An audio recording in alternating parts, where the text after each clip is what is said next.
बहुत शुक्रिया अकबर भाई। एक और कमेंट आया हुआ है अकबर भाई, इस पे भी अपनी राय दे दें, फिर इंशाल्लाह इसके बाद जो है क्लोज करते हैं। अच्छा, कमेंट कुछ पीपल है, if some candidate is active, let's say Jamaat Islami candidate is not active in our area, should we vote for him और vote for an other person who is more active? ये कह रहे हैं जी कि जमात जी इस्लामी जी का जी, जो समझ गया। बिल्कुल, ये सवाल हमारे पास भी आता है इस तरीके से। देखें, हम किसी की कंपेन नहीं यहाँ पे कर रहे हैं, आपने जैसे जमात का नाम भी लिया है, तो हम सिर्फ आपको ये चीज़ बताएंगे कि आप मंशूर पढ़ें हर जमात का, आप मंशूर भी पढ़ें और उनका प्रैक्टिकल काम भी देखें।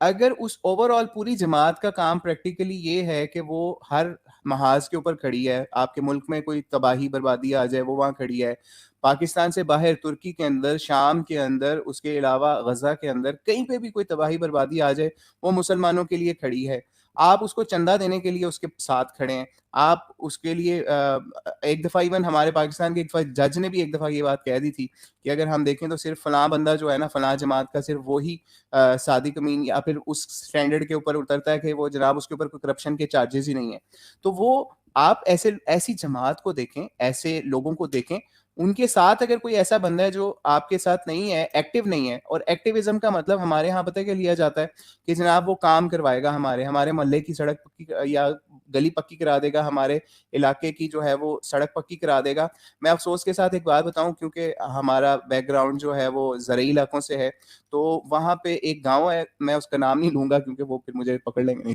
तो वहाँ पे जो वोट दे रहे हैं ना, वो किस बेस के ऊपर वोट दे रहे हैं, क्योंकि जो उनकी जमीनों की ट्रांसफर के अंदर जो है वो पैसे बचाता है बंदा, ठीक है, पटवारियों के नीचे जो काम करता है, उसने उनको पिछले 2 सालों के अंदर इतना जबरदस्त कैप्चर किया हुआ है, उनके पैसे बचवाए मुख्तलिफ कामों के अंदर, 2 नंबर और 1 नंबर कामों के अंदर, और उसके अलावा उनको लालच ये दिया कि आपकी जमीन के करीब जो है वो हम पुल भी बनवा देंगे, ठीक है, यानी पुल से मुराद एक नहर है, दूसरी तरफ जमीन है, तो हम आपको पुल बनवा देंगे, आप हमें वोट दें, हम आपका जो ये डेरा है इधर हम सोलिंग डलवा देंगे, यानी हुकूमती खर्चे से ना सड़क का कुछ हिस्सा उस तरफ एक्सटेंड करवा देंगे, इस तरीके से कर देंगे। यानी आपको वो 2 नंबर तरीकों के ऊपर जो है, जो कि हमारी नज़र में 2 नंबर है, शायद आपकी नज़र में ना हो, वो जो आपको ये लालच दे दे कि आपके पर्सनल उसके हवाले से ये दे रहे हैं, तो आपने फिर समझ लीजिए कि आपके मुल्क के अंदर कोई तब्दीली नहीं आ सकती। सड़कें पक्की तो हो जाएंगी, ठीक है, और लेकिन वो अगले इलेक्शन से पहले फिर टूट जाएंगी, फिर आपको वही लालच देंगे। पिछले हम 20 सालों से तो यही चीज़ देख रहे हैं कि सड़कों पक्की कराने के ऊपर, गलियां पक्की कराने के ऊपर, या फिर आपकी सड़क जो है आपकी ज़मीन की तरफ मोड़ने के ऊपर लोग वोट लेते हैं, और उसके बाद जो वही काम रहता है कि दीन के नाम पे जो मुल्क हमने हासिल किया था, उस पर हम कहते हैं फलां जमात का बंदा तो हमारा काम ही नहीं करा सकेगा, हमारा कोई बंदा थाने में फंस गया तो वो वहाँ फ़ोन नहीं करेगा या खुद नहीं पहुंचेगा वहाँ उसको छुड़वाने के लिए। जब 2 नंबर सोच ही आपके जहन में होगी ना, तो आप क्या करेंगे? जब आपके थानों के अंदर ही पैसे दे के लोग लगेंगे, फिर उनको पैसे दे के ही लोगों ने काम करवाने हैं, तो ये माशरा आपका ठीक नहीं हो सकता।